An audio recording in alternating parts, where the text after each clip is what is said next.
Fair use. Grief, One Day at a Time. 365 Meditations to Help You Heal After Loss by Alan D. Wolfett, Ph.D. November 4th. Love yourself enough to set boundaries. Your time and energy are precious. You get to choose how to use it. You teach people how to treat you by deciding what you will and won't accept. A quote from Anna Taylor. Setting boundaries in grief is often necessary to our healing. First, we have to set boundaries with other people, particularly those who judge us for our grief, make us feel ashamed, or engage in behaviors we know to be detrimental to our healing. We can simply choose not to spend time with them. Second, we have to set boundaries with our jobs and other obligations. Our time and energy are precious. We need both to befriend and express our grief. We must be assertive in prioritizing time for self-care. And third, we have to set boundaries with ourselves. We must guard against self-destructive behaviors as well as any potential tendencies we might have to stuff our grief, over-intellectualize our grief, or spurn the help and involvement of others who care about us.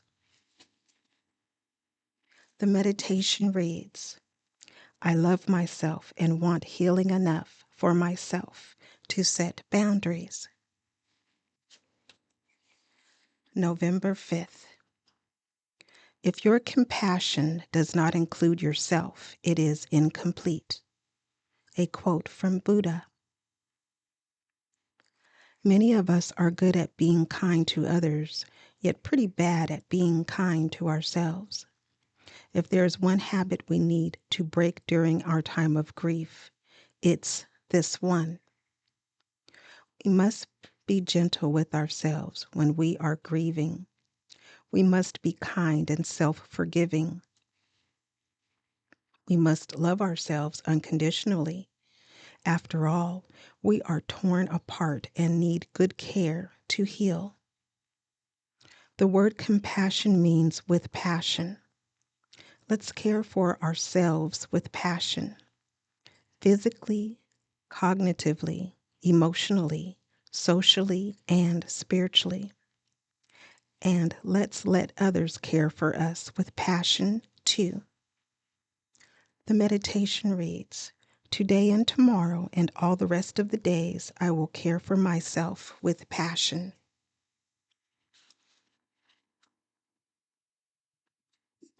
November 6th.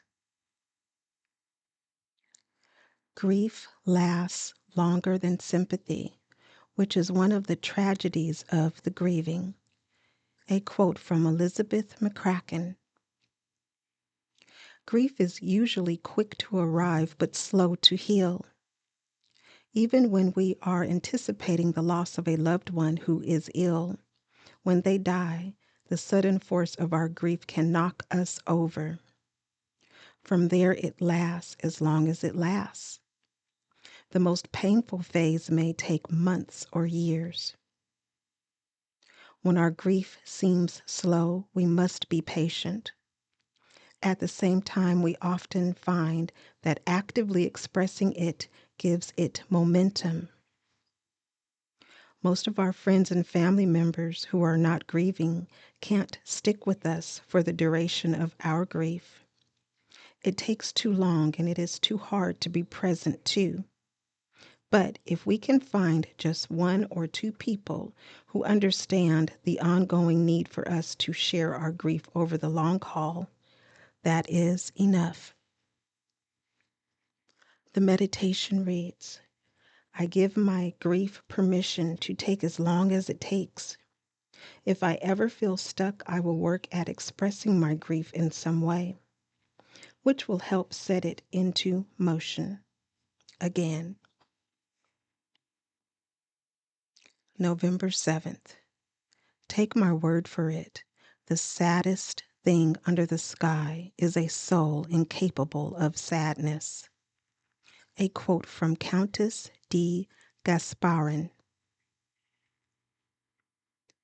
It's hard for us to appreciate this right now, but sadness isn't the saddest thing in the world. The incapacity for sadness is. We love, we lost, we grieve. We are the lucky ones.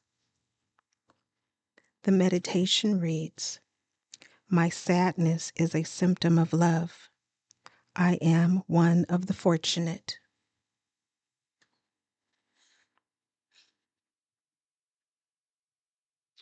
November 8th. It's good to have an end to journey toward, but it's the journey that matters in the end. A quote from Ursula K. Le Guin. You probably noticed that I often use the metaphor of a journey through the wilderness when talking about grief. It's true. Grief is not an event or even a short period of time. It's a long, drawn-out affair that takes you to the wilderness of your soul. In grief, we're journeying toward healing. We're experiencing and expressing our grief as we move, sometimes forward, sometimes backward, sometimes in circles, toward unseen destination of renewed hope and happiness, or what I call reconciliation. It's good to have a destination to journey toward, but having mourned much in my own life and worked with many mourners, I also know that the journey through grief itself is often, with the benefit of hindsight, a rewarding, enriching experience. And so, let us try to live with gratitude as much as possible for our daily lives, even in grief. The meditation reads, I'm on a journey that is painful, but also alive with possibilities. November 9th. In one of the stars, I shall be living. In one of them, I shall be laughing. And so it will be as if all the stars were laughing when you look at the sky at night. A quote from Antoine de Saint-Exupéry. Where are you? I said goodbye to your body. It was you, but not you. It was the part of you I could hold and smell, see and hear. Your body was precious to me because it animated you. But you don't inhabit your body anymore. I could tell that immediately. So where did you go? And if you don't look like you anymore, how will I find you? When those we love die, we often look to the heavens, imagining they somehow live up there, now. The night skies can be a source of comfort and wonder. Our universe is mysterious and beautiful. It is so much larger and more complex than we can comprehend. The stars offer us solace, and if we let them, a kind of answer to our unanswerable questions. The meditation reads, I wish I could see where you've gone. For the time being, imagining is the next best thing. November 10th. So often when we come upon a wall, we do not look around for an opening. The tunnel that leads to the other side, where we can walk on the cobblestone road of life and hold hands with love. A quote from Bridget Rodriguez. Our grief is a kind of wall. It's tall and wide and seems insurmountable.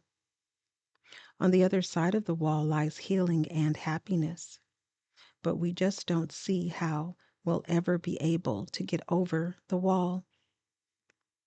We can't get over the wall. We can only go through it. You see, there is an opening in our grief. It's a tunnel called mourning. In this long, dark, and rocky tunnel, we find our way slowly forward by acknowledging, embracing, and expressing our grief. We cry in the tunnel. We tell our stories of love and loss in the tunnel. We share memories and reach out for help in the tunnel. The light at the end of the tunnel is hope. It may be faint and far, far away, but it's there, pulling us forward. The meditation reads, "The tunnel through the wall of my grief is mourning." Please share and remember that you are not alone, one day at a time.